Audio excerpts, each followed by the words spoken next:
Hey team, today we're going to make some ANZAC biscuits because a lovely client of mine asked me to nutritionally approve a recipe for her. So I did, and here it is. Traditionally, ANZAC biscuits were made with rolled oats, sugar, golden syrup, butter, and baking soda. These ones are a little bit healthier because there's some natural sweetness coming from bananas, there's some fiber that's coming from quinoa and chia seeds, there are some unsaturated fats that are coming from the chia seeds and the olive oil, and there's also some good proteins in there. It's also gluten-free and vegan, therefore it is dairy-free. So all around, it's a nice healthy treat, which I'm super excited about. In a mixing bowl, we're going to add 1 cup of almond meal, 1/4 cup of rice flour,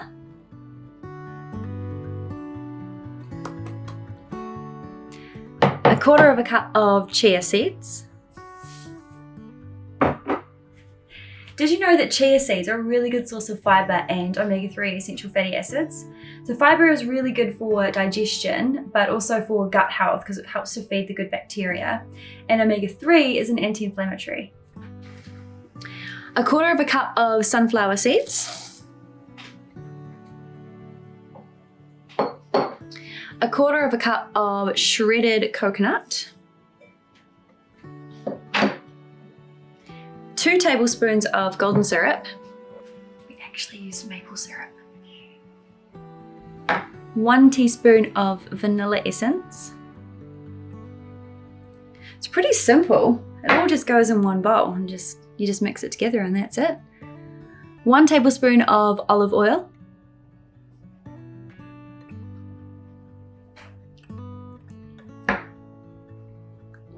1 cup of cooked quinoa. Now quinoa is a really good nutrient-dense carbohydrate. It's also low glycemic index and it's got good proteins in there. It's also really versatile, so you can use it in sweet and savory dishes. And finally, 1/2 cup of mashed ripe banana.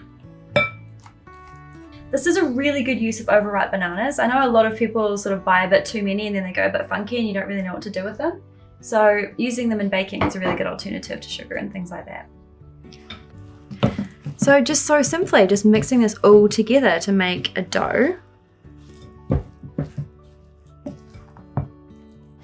Preheat oven to 180 degrees Celsius, preferably on fan bake. Don't make the same mistake I did when I made my last batch of cookies and I burnt the bottom and the top wasn't quite done.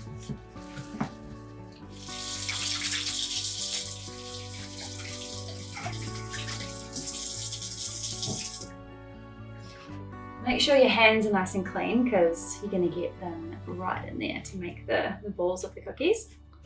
So with a pre-lined baking tray, we're going to make about 20 balls. I would say using like a dessert spoon and just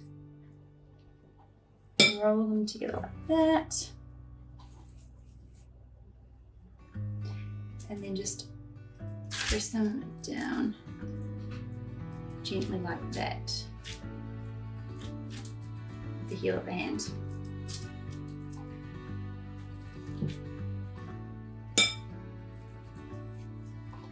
I mean, you could make 10 giant ones if you wanted.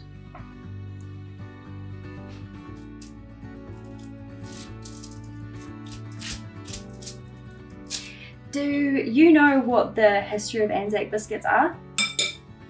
There's one story that the wives of the soldiers made them and sent them to them when they're in war. And there's another story that the name of them was actually taken from what used to be called oat biscuits and then renamed as they made these biscuits for fundraising for the ANZACs. So if you know the answer, feel free to drop that in the comments because there's no proper answer that I know of at the moment. These are going to go into the oven at 180 degrees Celsius on fan bake for about 15 to 20 minutes until they're golden.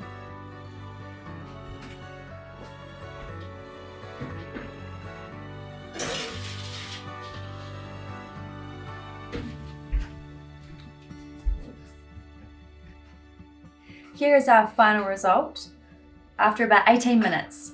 So I did do something a little bit sneaky and I did heat up a little bit of dark chocolate. I'm not going to taste that one. So I just dipped them like sort of halfway in, as you can see. It was a little bit naughty. They're nice anyway.